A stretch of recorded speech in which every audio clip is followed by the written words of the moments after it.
आज हम लोग बिहार में किसान आंदोलन को पढ़ रहे हैं। बिहार में किसान आंदोलन से संबंधित प्रश्न आपको हर एग्ज़ाम में बीपीएससी, बिहार, एसएससी सभी में आते हैं। तो इससे रिलेटेड जो भी फैक्ट हैं उसको आप लोग अच्छे से तैयार कर लीजिए। तो चलिए हम लोग बिहार के किसान आंदोलन के बारे में पढ़ते हैं। लेकिन बच्चों, इसके पहले आपको देश में किसानों की स्थिति कैसी थी, कैसे उनका शोषण हो रहा था, इसके बारे में पहले थोड़ा सा समझिए। देखिए, हमारे देश में औपनिवेशिक व्यवस्था, अंग्रेज़ों की व्यवस्था लागू हो चुकी थी। अंग्रेज किसी भी तरीके से देश के विभिन्न क्षेत्रों में अलग अलग तरीके के भूमि व्यवस्थाएं लागू करते हैं, जिनका एकमात्र उद्देश्य होता था लगान की वसूली करना। इस लगान की वसूली के क्रम में अलग अलग भूस्वामी आ जाते हैं जो कि ब्रिटिश सरकार के संरक्षण में कार्य करते हैं, और उनका भी उद्देश्य बस एक ही होता है कि किसानों से लगान वसूल करना और उसका कुछ भाग आपको अंग्रेज सरकार को देना। इन सभी क्रम में, भूमि व्यवस्थाओं और इन सभी क्रम में अंततः अगर किसी को हानि हो रहा था तो वो हमारे किसान थे। किसानों की स्थिति काफ़ी दयनीय हो रही थी। किसानों को लगान हर हालत में देना होता था, चाहे पैदावार हो या ना हो।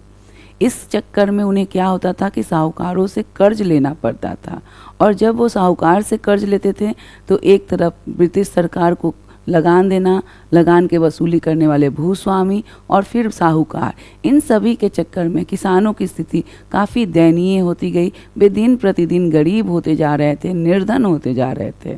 तो आक्रोश और शोषण के खिलाफ जन भावनाएं तो किसानों में भावनाएं तो उत्पन्न हो ही रही थी।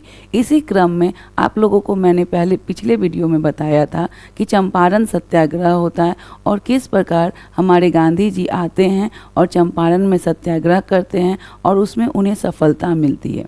जैसे ही किसानों को चंपारण सत्याग्रह के में सफलता मिलती है तो सभी किसानों में प्रेरणा के स्रोत के रूप में वो कार्य करने लगती है, और हर किसान जागरूक हो जाते हैं और संघर्ष के लिए तैयार हो जाते हैं। तो चलिए हम लोग सबसे पहले कुछ फैक्ट को देखते हैं, स्पेशली हमारे बिहार में क्रमबद्ध रूप से कैसे कैसे किसान आंदोलन होते हैं और इससे कैसे कैसे प्रश्न आते हैं। तो देखिए बच्चों, सबसे पहले हमारे यहाँ चंपारण सत्याग्रह के बाद उससे प्रेरणा लेकर दरभंगा किसान आंदोलन होता है, और इसके नेता थे स्वामी विद्यानंद। देखिए, ये क्वेश्चन आप लोगों को लेखा पदाधिकारी 2016 में भी आया है, 2019-20 में भी अलग अलग एग्ज़ाम में बिहार सरकार जो कंडक्ट करती है उसमें पूछा गया है। तो आप इसको अच्छे से याद कर लीजिएगा। दरभंगा किसान आंदोलन कब होता है? तो 1919-20 के क्रम में होता है, और इसके नेता कौन थे? तो स्वामी विद्यानंद थे। ये कहाँ पर होता है? तो सबसे पहले तो ये दरभंगा महाराज के विरुद्ध होता है, और इसके बाद ये मधुबनी, पूर्णिया, सहरसा, भागलपुर और मुंगेर में भी इस आंदोलन का प्रसार हो जाता है। लेकिन चूंकि इसमें कांग्रेस का सहयोग नहीं मिल पाता है, इसलिए ये आंदोलन बहुत अधिक व्यापक नहीं हो पाता है। इसके बाद बच्चों हम लोग देखते हैं बिहार में अब क्या होता है कि किसान जागरूक हो गए थे। तो किसी न संगठन जागरूकता बढ़ती है तो फिर एक संगठन की भी आवश्यकता हो जाती है, ताकि किसान से संबंधित आंदोलन को और अच्छे ढंग से आगे बढ़ाया जा सके। तो बिहार में पहली बार किसान सभा की स्थापना कहाँ हुआ था? तो 1922-23 में पहली बार बिहार में किसान सभा की स्थापना मुंगेर में शाह मोहम्मद जुबैर तथा कृष्ण सिंह की अध्यक्षता में किया गया था। और ये भी बच्चों बहुत इंपॉर्टेंट है, इसको आप लोग बिल्कुल याद कर लीजिएगा। ये देखिए 63वीं बीपीएससी में इससे प्रश्न आ भी चुका है। इसके बाद बच्चों, जो किसान सभा मुंगेर में स्थापित किया जाता है तो उसके उपाध्यक्ष श्री कृष्ण सिंह होते हैं, उसके सचिव नंद कुमार और सिद्धेश्वर चौधरी होते हैं। क्या होता है कि कई बार प्रश्न ऐसे भी आते हैं कि बिहार में कौन कौन से किसान नेता थे, और आपको तीनों दे दिए जाएंगे और उपर्युक्त में एक से अधिक ऑप्शन दे दिया जाता है। तो आपको इन सभी नेताओं का भी एक बार नाम याद कर लेना होगा। इसके बाद बच्चों हम लोग देखते हैं अखिल भारतीय किसान सभा। इसके बाद बच्चों हम लोग देखते हैं कि जैसे ही एक किसान सभा का स्थापना होता है तो फिर औपचारिक किसान सभा मतलब औपचारिक रूप से किसान सभा की स्थापना कब की जाती है, तो 4 मार्च 1928 को स्वामी सहजानंद सरस्वती के द्वारा किया जाता है। और इसका स्थान कहाँ था, तो हमारे पटना के नज़दीक बिहटा है, वहाँ पर किया जाता है। और देखिए बच्चों, इससे भी प्रश्न आया हुआ है, 2 बार प्रश्न आया हुआ है, इसके डेट से भी प्रश्न आया हुआ है और कौन स्थापित करते हैं इससे भी आया हुआ है। तो हमारे बिहार के किसान आंदोलन में स्वामी सहजानंद सरस्वती का बहुत बड़ा हाथ था, बहुत बड़ा उनका भूमिका था। तो इसको आप लोग हमेशा ही याद रखिएगा। स्वामी सहजानंद सरस्वती की एक पत्रिका थी हुंकार, इससे भी प्रश्न आया हुआ है। तो इन सभी तथ्यों को आप लोग याद रखिएगा। इसके बाद हम देखते हैं बिहार प्रांतीय किसान सभा की स्थापना। तो देखिए, बिहार प्रांतीय किसान सभा की स्थापना 17 नवंबर 1929 को स्वामी सहजानंद सरस्वती की अध्यक्षता में सोनपुर मेला के दौरान किया गया था। और ये भी देखिए बच्चों, बहुत इंपॉर्टेंट है, ये आपका बीपीएससी TRE 1 to 5 65वीं बीपीएससी और बिहार एसएससी में से प्रश्न आए हुए हैं। तो बच्चों, इन सभी चीज़ों का आप लोग ध्यान रखिएगा। और इसके सचिव कौन बनते हैं, तो इसके सचिव कृष्ण सिंह थे और प्रमंडलीय सचिव यमुना कारगे, कैलाश लाल, गुरु सहाय लाल थे। मैं बार बार बच्चों बोल रही हूँ कि इन सभी नेताओं को भी नाम एक बार आप याद रखिएगा, क्योंकि इनसे भी बार बार प्रश्न आ जाते हैं।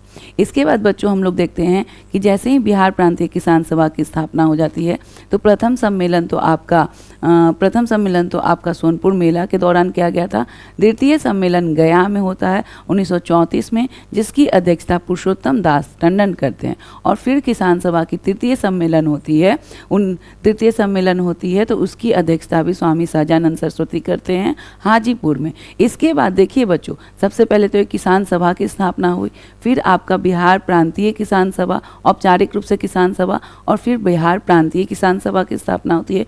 और इसके बाद अखिल भारतीय स्तर पर एक किसान सभा की स्थापना की जाती है। तो इसकी स्थापना 11 अप्रैल 1936 को की जाती है बच्चों। और ये कब होता है, तो कांग्रेस के लखनऊ अधिवेशन में की जाती है। और इसके अध्यक्ष भी स्वामी सहजानंद सरस्वती होते हैं। ये बहुत इंपॉर्टेंट है बच्चों, बार बार प्रश्न आया हुआ है। और इसके महासचिव NG रंगा होते हैं। इसके अलावा बच्चों, मुंगेर में 1936 में बढ़ैया टाल के किसानों ने भी बर्खास्त आंदोलन किया था और जमींदारी उन्मूलन के लिए आंदोलन किया था, जिससे भी प्रश्न आए हुए हैं। और इसके नेता कौन थे, मुंगेर में जो बर्खास्त आंदोलन चला था उसके नेता कौन थे, तो उसके नेता कार्यानंद शर्मा भी थे। स्वामी सहजानंद सरस्वती का तो नाम रहता ही है, लेकिन हमें और भी नाम जानना है, जैसे कार्यानंद शर्मा, यदुनंदन शर्मा।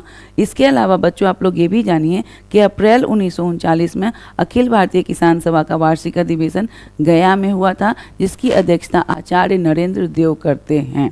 इसके अलावा बच्चों आप लोग एक और ये नोट कर लीजिए कि छपरा में